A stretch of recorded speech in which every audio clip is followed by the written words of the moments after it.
Hey, welcome to Quick and Easy Comics, where I talk to you about comics that are easy to get into and don't require a lot of backstory and are honestly really fun. And today we're going to be talking about one of my favorite recent characters, Thor, the mighty Thor.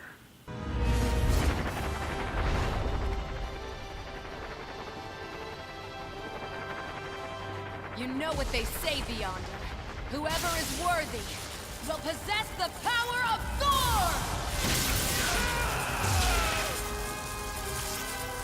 You bested me. What my experiment's not done. Yes, it is. Let me give you some premise, because you're just like, female Thor, I've seen this, I've heard of this, I don't know anything about it. Well, let me give you a quick crash course of what the heck is going on with Thor, and who is this random lady holding the hammer. I'm gonna keep this as simple as possible. For those who will get mad by my lack of details, I'm sorry. I'm trying to make this quick and easy. Okay, there's this fight with the Avengers and Nick Fury, not the one you're thinking of, who has gained the powers of a Watcher, and they are fighting in this huge Avengers fight up in space, and Thor learns a secret. Now this secret rocks Thor, Odin's son, to his core and shakes him so much as a person that he loses his ability to wield the hammer. Now this secret isn't obviously told at the beginning, it's something that's teased and explored, but Thor is just not the same person. He's lost a part of himself learning the secret. So the hammer's just on the moon, stuck where it was last laid, and Asgardians show up and they try to move it, and even Odin's son and even Allfather Odin can't move this hammer, and nobody knows what's happening. And currently the Dark Elves are up to some crazy stuff in alliance with ice giants and the fire demons whose name I can't possibly remember, and there's currently a war of the realms going on right now, and it is crazy. Light elves are dying like crazy. All the other races want to just ignore it and think the problem will go away. There's so much bipartisan squabbling between the leaders of the realms, and people are dying, but there's just so much squabbling and nobody can agree to anything, and it's not helping anybody. So in order to protect not only Earth and these other realms, a mysterious woman picks up the hammer. Okay, really quick, I'm just gonna do spoilers. If you don't want to see the spoiler, I want you to jump to this time code and we'll continue to talk about the writing and characters. Now let me tell you something right now. This mysterious woman is the former love interest of Thor Odin's son, Jane Foster. Natalie Portman herself. That's how they're gonna get her back. They're gonna give her the hammer. That's how they're gonna get her back in these movies. I bet right now, I'm betting. Jane Foster, she's been affiliated with many superheroes, most prominently Thor, who she's been off and off dating, but recently they haven't really done much.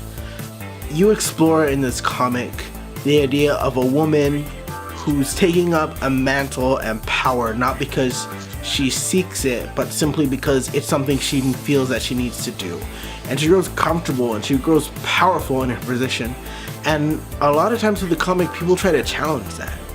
And the thing is on why is this happening? Why is this going on? Why are you so desperate to hold onto this hammer? Why not let someone else worthy to be fighting it?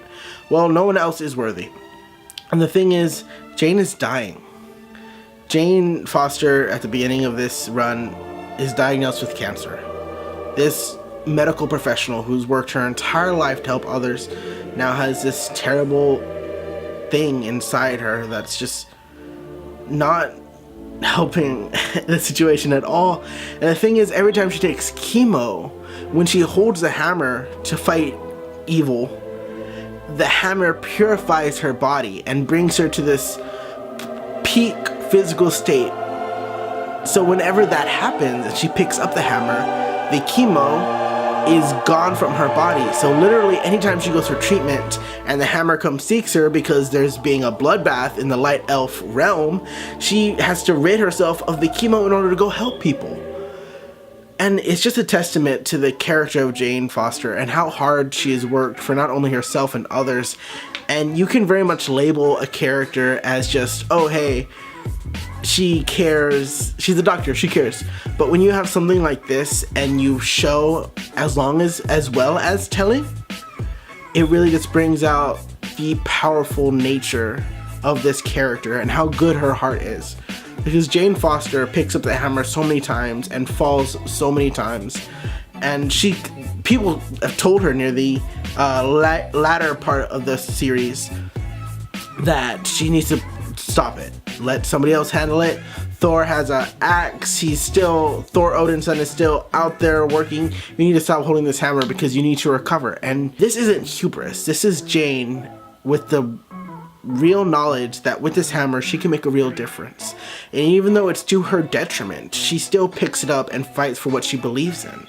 And that's honestly amazing. And that her character is fleshed out so well throughout this comic that it will make you regret not knowing so much about Jane Foster. This is a really great Jane Foster story. And not only that, you can maybe even say that it's a great Thor story because it brings together, it challenges, updates, and renews ideals of what it means to be Thor, what it means to be a god, what it means to care. And our vehicle, Jane Foster, explores all of these, and it's just so interesting. Alright, spoiler gone. Now the characters here, I can't talk too much, but you really get to see Thor in a very vulnerable state. He's lost his hammer, he loses his arm, and he's just running around where first of all he's saying, who is this new Thor with my hammer? Who the shizzle is this lady? Second of all, he's saying, how can I protect anyone when I've lost the one thing that defines me? Because very much he's lost it before, but that is a huge part of him. And third, he feels like he's failed everyone, that he's not strong enough. So you get to watch Thor not only get adjusted to his new life, but you see him grow a bit more as a character. And yeah, he doesn't do a complete 360, but you see him build on past ideals of bravery and idealism and being the best you can be.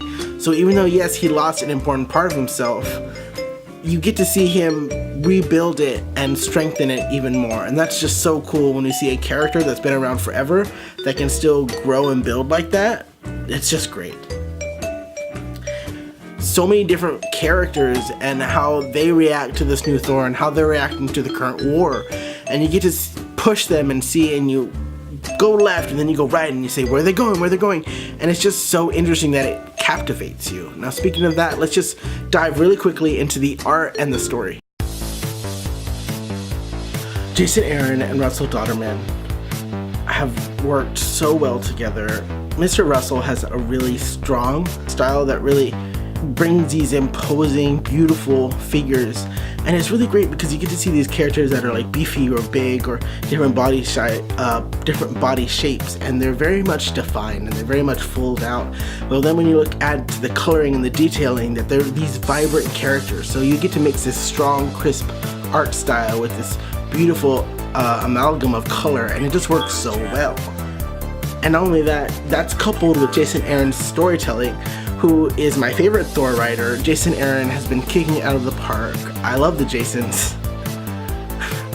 But Jason Aaron is doing a really good job, and he's been working on this story for a really long time. So I may have been introduced to the storyline of War of the Realms with this current Thor, but I'm still following it today because that storyline is still continuing.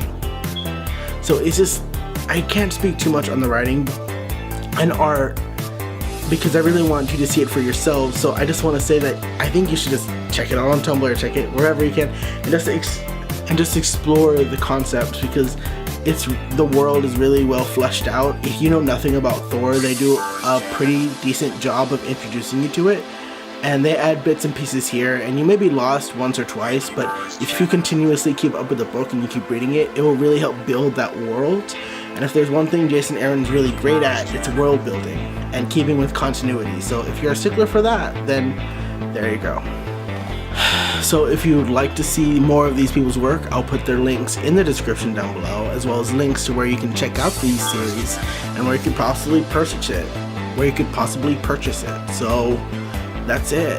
If you believe in a Thor, if you believe in redefining old characters and setting them alongside people who share the same ideals and how they both grow together, then this story is for you. I'm Jacob Knight, and this has been Quick and Easy Comics. Have a great day.